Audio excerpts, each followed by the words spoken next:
Today we're trying for the first time something that we haven't done before, and we wanted to make battle boats. Now you've seen battle bots probably on the telly, and we really wanted to get involved in that, but it's really expensive. So we came up with this idea of putting a couple of fan motors on a PVC frame, which you just kind of buy from a hardware store. They're just PVC polypipes, and a couple of drone motors and some electronics, and away you go.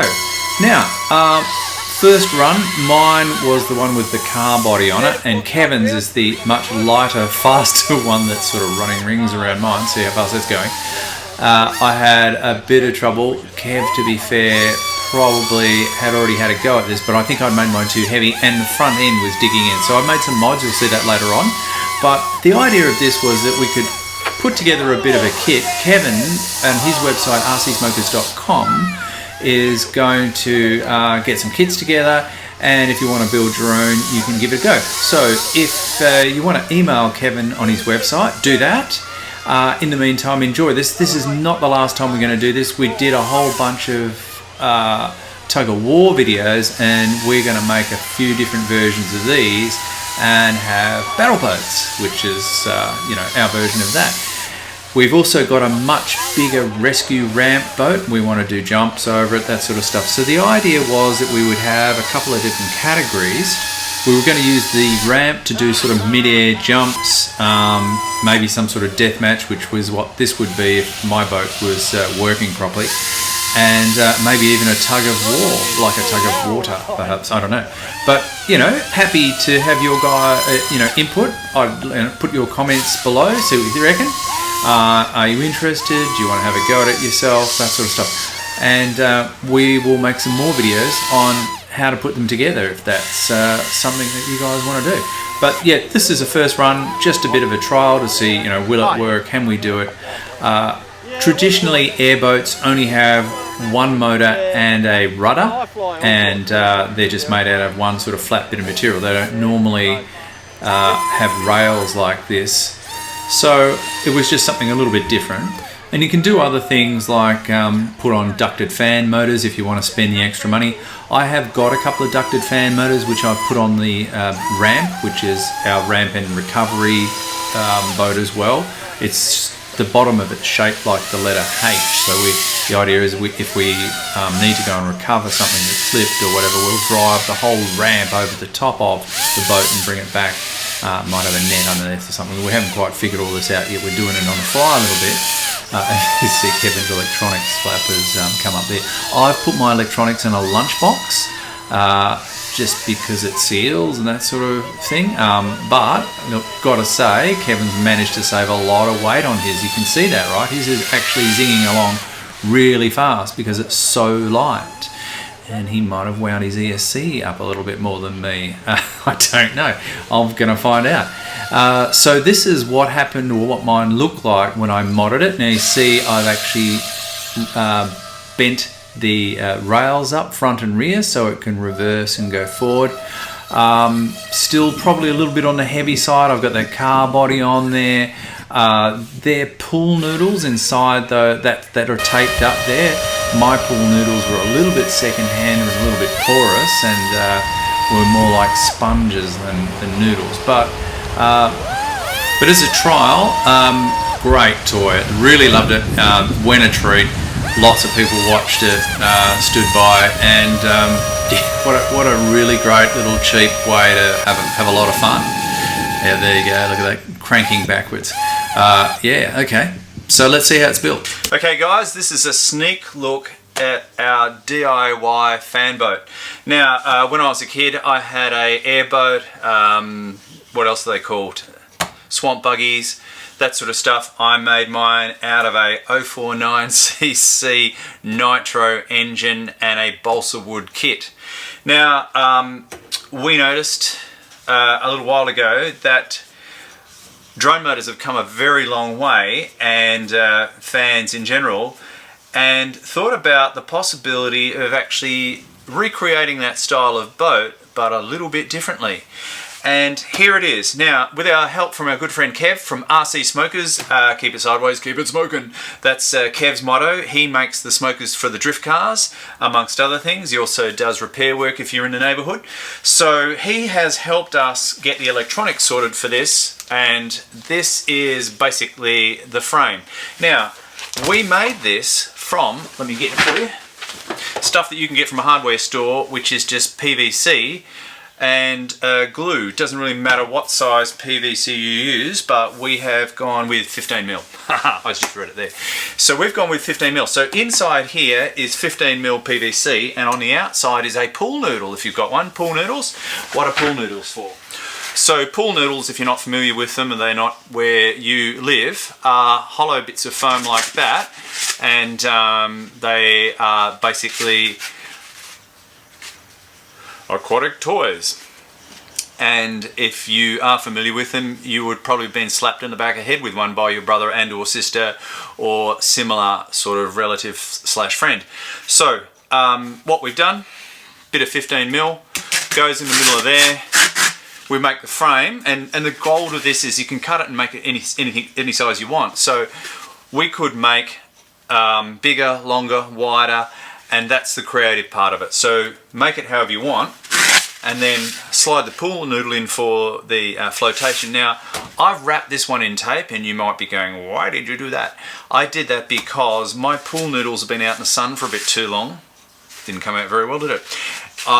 This has been out in the sun too long and is a little bit perished, and it's absorbing quite a bit of water, which I didn't realise when I first stole it from my daughter, so which she wasn't very happy about. So I'm sure she'll be very happy knowing that her pool noodle was almost at the end of its useful life, and I've done her a favour. So I am going to buy her a new one. It is coming into summer, and so that's why I've wrapped mine in tape. They were just basically filling up with water like a big sponge and weighing it down. So I've wrapped this in tape. Not the most economical way to go, but if you buy a new pool noodle, you won't have that problem.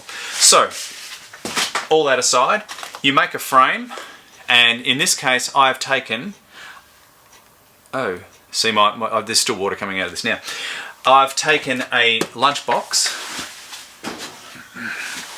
which you can also steal from mum or get from a shop, probably less trouble if you get from the shop, and put all your electronics in there. Now your electronics, now what we're going to do, I'm going to experiment with this a bit, or you can play on ahead if you want, but we're going to put together a bit of a kit from there, and you just wire it together and away you go. Now there's a couple of ways of doing this. Originally I had this kind of setup, which is a bit expensive and a little bit difficult to use.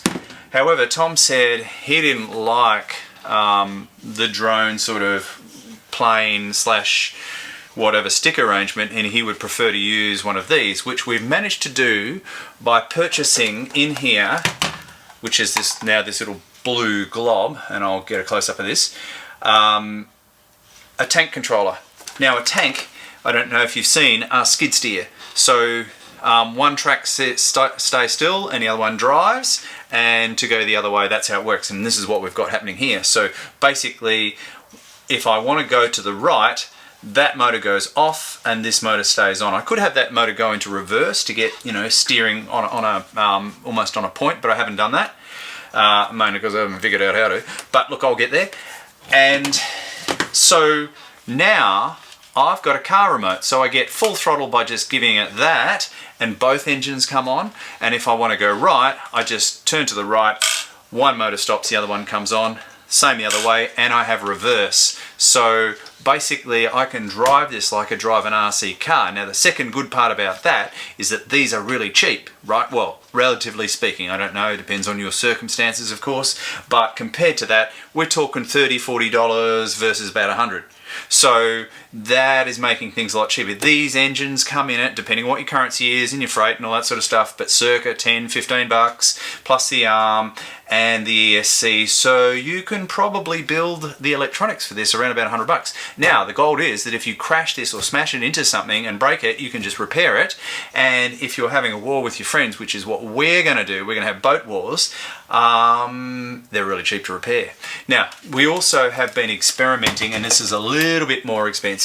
Okay, it's a lot more expensive. Ducted fan motors. Huge amount of fun. Don't seem to be getting the same amount of propulsion from these yet, but we're going to have a bit of a play around it. Certainly from a safety point of view of no slash fingers, these are better, but of course if it's out in the water you're not going to really slash your fingers anyway, are you? No.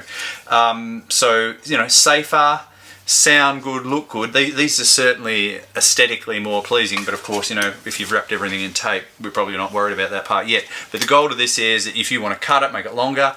Couple of things I'll point out to you. You will need to make the front and rears, and this is a mistake I made, you'll need to make these a little bit pointed because otherwise it'll just dig into the water and become a bit of a plough. The other thing that we did add was an old body off a car, and I've added a bumper off a, what is that, Savage X, and the body is off, I don't know, guess and tell me, I think it's off I want to say I don't know what that's off. I know that's off a Hyper 8. Okay, so keeping it simple, Velcro to keep everything down, zippy ties, hot glue gun and glue, and nothing too, the most technically challenging part was I've actually screwed these arms into the pipe using a 2.5mm drill bit and a threaded bit, and then I've glued these bolts in. Might find an easier way to do that later on, but that's probably the most technically challenging part of the whole lot.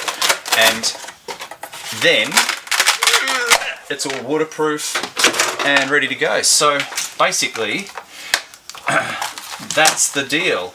And what I want to do is make a kit to put to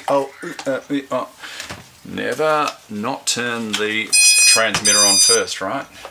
That's a rule. Don't break that rule. It's a good rule. It's a rule for a reason. The reason is you don't want to chop your fingers off, right? Yes, and then we pop this on, making sure the blades aren't going to touch the body. They have been slashing the body a little bit, and here we go. Bit of right. Oh. I don't know, can you see that? See this one? Yeah, you can see, so this one stops, right? Watch this. Okay, so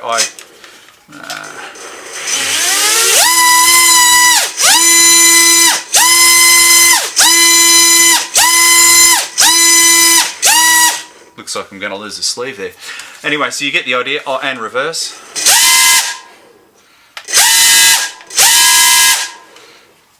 And so there you have it. Simple to build.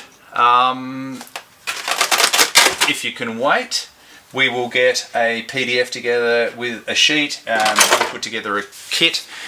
If you can't wait, have a go at it yourself. And let us know your ideas. Let us know your ideas on how to make this better, and post pictures on our Instagram, Facebook, or yeah, probably that's the best way to get hold of us, Instagram, Facebook, yeah.